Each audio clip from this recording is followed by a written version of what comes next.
Misteri UPP, Universitas Pojok Pramuka. Karena pasar pramukanya orang bilang bego lu, pasar pramuka pasar burung lah. Dia lebih bego lagi. Gimana dokter tadi secara agak atraktif ya, menggoda-gadok kayak tadi tuh gimana ceritanya nih? Sampai tanggal-tanggalnya masuk digusur dan sebagainya gitu.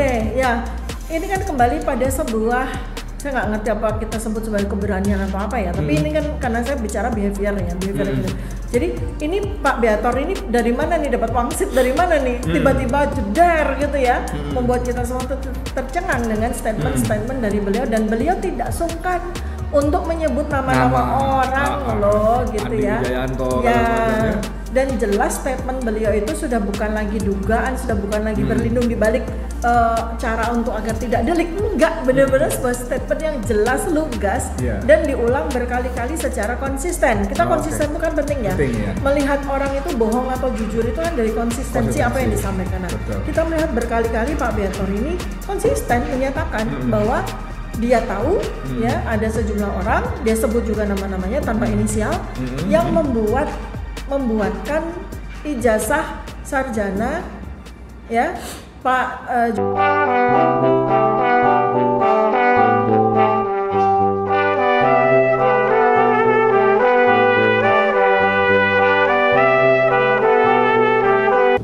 ini bukan tiba-tiba, tapi ada korban di sini. Ada korban. Mbak dokter, saya masuk ke ini ada jembatannya, ada korban. Korban yang maksud adalah Gus Nur dan Bambang Tri. Saya sempat hadir ke persidangan di sana. Bareng-bareng waktu itu Refli Harun jadi saksi ahli. Nah, kembali ke soal tadi, saya akan tunjukkan ijazah saya kalau diminta pengadilan. Dan ternyata belgedes, Mbak. Iya, betul. Tadi disebut-sebut dalam press conference 35 saksi yang dihadirkan tidak satu pun mengaku melihat ijazah aslinya. Bahkan ketika kepala sekolah bikin legalisir itu. Nah, ini gimana? Dia sering ngeles begini tapi belgedes terus. Gimana Mbak Tifa? Makanya ini kan juga sebetulnya kan pada Duranta ya, pada waktunya sekarang aja dia juga sudah belgedes lagi kalau kita pakai istilahnya Bang Hendy ya. Kan bukankah sudah ada di pengadilan Solo nih yang dikawal oleh Dr. Muhammad Taufik nih terkait tentang sekarang ini berlaku sudah ada mediasi berkali-kali. Pada saat itu seharusnya lah momentum di mana beliau katanya mau memperlihatkan ijazahnya di muka hakim di pengadilan atas permintaan hakim. Enggak dilakukan juga. Malah tanggal 26 April yang seharusnya 24 April itu beliau itu harus hadir di sidang di Solo, malah pergi ke Vatikan. Hasilnya malah jadi autoimun kan gitu ya. Jadi katanya seperti itu kan begitu ya. Katanya gitu kan. Jadi alergi gitu kan. Nah, jadi ini kan kita sudah terlalu sering melihat beliau dan itu ada sebuah istilahnya namanya orang yang punya kebiasaan berbohong. Apa namanya? Itu namanya mitomania. Jadi ini kita berhadapan dengan seseorang yang sangat fasih sekali. Ketagihan bohong ya. Adiksi dia berbohong. Sehingga kita menjadi selalu sudah tahu polanya bahwa apa yang dia katakan itu berbeda 180 derajat dengan apa yang terjadi. Itu gitu kan? penyakit kejiwaan ya. Mitomania iya termasuk Kalau sebuah mencuri itu apa? Kleptomania. Kalau kleptomania itu kan ketagihan ngutil. Ini mitomania itu ketagihan berbohong. Jadi bagi dia berbohong itu sesuatu yang biasa, gitu kan? Jadi gini dok, soal dokumen tadi, jangankan ini masuk soal pengadilan ya, jangankan ijazah. Saya kan menuntut Jokowi juga di Pengadilan Jakarta Pusat tentang kebohongan dia. Saya 7 orang loh, ya, dari termasuk Habib Rizik dan kawan-kawan, saya 7 orang menuntut. Dan waktu mediasi itu bahkan mulai masuk sidang itu pengacaranya yang dokter hukum itu tidak bisa membawa KTP asli. KTP aja tidak bisa loh, hanya dikasih fotokopi. Itu kan mustahil seorang dokter hukum nggak tahu bahwa itu sangat penting sebagai pemeriksaan dokumen awal. Jadi memang ada ini dok, ada main-main seperti itu. Contoh ya sebenarnya itu soal bagaimana ngelesnya dia.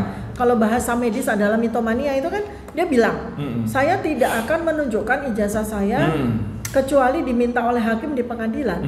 Ternyata di tanggal 16 April dia malah mengundang sejumlah wartawan yang menurut klaimnya dia itu wartawan itu dia persilakan untuk melihat ijazahnya. Itu kan sudah mitomania lagi kan. Saya ada di situ. Saya ada di rumah dia. Katanya dia mau nunjukkan ijazahnya di depan pengadilan. Tapi di saat yang hampir bersamaan dia malah tunjukkan yang katanya ijazahnya itu di depan wartawan. Loh kan aneh banget kan. Jadi sekarang kita masuk ke misteri UPP. Universitas Pojok Pramuka. Karena pasar pramukanya orang bilang bego lu, pasar pramuka pasar burung. Dia lebih bego lagi. Gimana dokter tadi secara agak atraktif ya, menggoda gadok kayak tadi tuh gimana ceritanya nih? Sampai tanggal-tanggalnya masuk digusur dan sebagainya gitu. Ini kan kembali pada sebuah, saya nggak ngerti apa kita sebut sebagai keberanian atau apa ya, tapi ini kan karena saya bicara behavior gitu.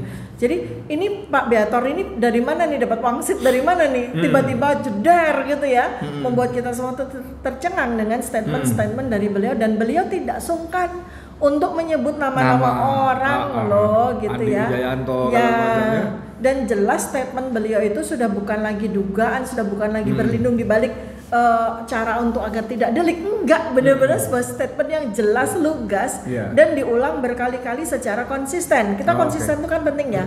Melihat orang itu bohong atau jujur itu kan dari konsistensi apa yang disampaikan.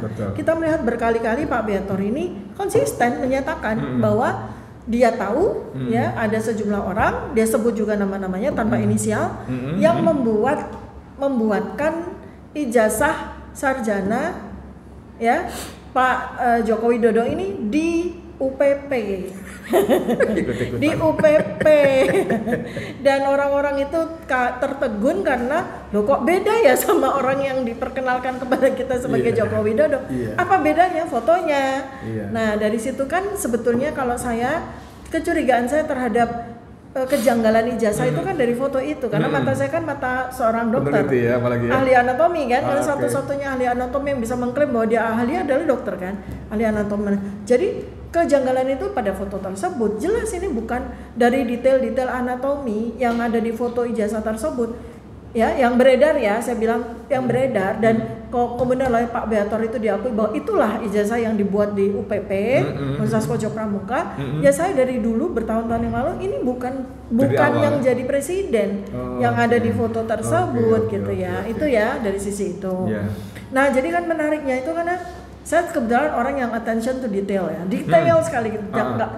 Jangankan lihat barang gede, kecil-kecil itu saya lihat gitu ya, saya mampu untuk melihat itu, makanya saya apal sekali dengan tanggal kronologinya, dan itu kemudian berloncatan saya bertanya kepada tim TPUA yang mengajukan aduan masyarakat di Bareskrim ya kan, Desember 2024. Nah, UPP ini ya, Universitas Pojok Pramuka ini kan dinyatakan ditutup tahun 2012 saat Pak Joko Widodo terpilih menjadi gubernur DKI Jakarta. Oke ya.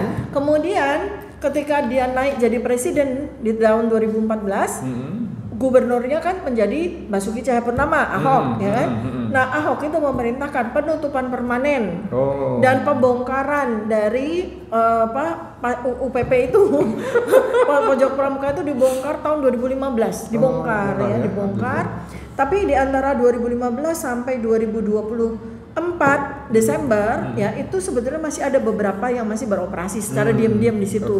Di balik seng-seng itu kan ditutup ya dari 2015 itu kan. Jasa skripsi dan dokumen ya. Dokumen, mau ijazah kek, mau KTP kek, mau STNK kek, mau BPKB, apapun mereka bisa buat gitu. Nah, itu tuh di situ ya. Nah, kemudian secara coincidence tiba-tiba terjadi kebakaran hebat sekali di bulan Desember 2024. Baru banget baru banget, sehingga tuh habis. Nah, secara koinsiden pula pada saat itu bulan Desember itu pula TPUA menyampaikan laporan terkait ijazah. Jadi kok pas banget nih, ngepas banget nih gitu loh. Nah, itu. Dok, sementara gini tentang kode akad Gatot tadi, termasuk sequel waktunya segala macam. Boleh nggak saya bertanya, apakah Dokter Tifa menduga itu semua bukan kejadian ujuk-ujuk tapi by design untuk menghilangkan barang bukti? Itu aja pertanyaan saya. Ya, ini di sini saya bukan insan hukum ya, tapi ya sebagai peneliti ya, sebagai peneliti dan ini di aspek behavior, di aspek perilaku. Kan setiap terjadi sesuatu, misalnya kita lihat ya sequence, kemudian kita lihat analogi dari sisi perilaku ya. Ada kasus di Kejaksaan Agung, ya kan? Apa tuh waktu itu tuh korupsi besar, ya kan waktu itu ya.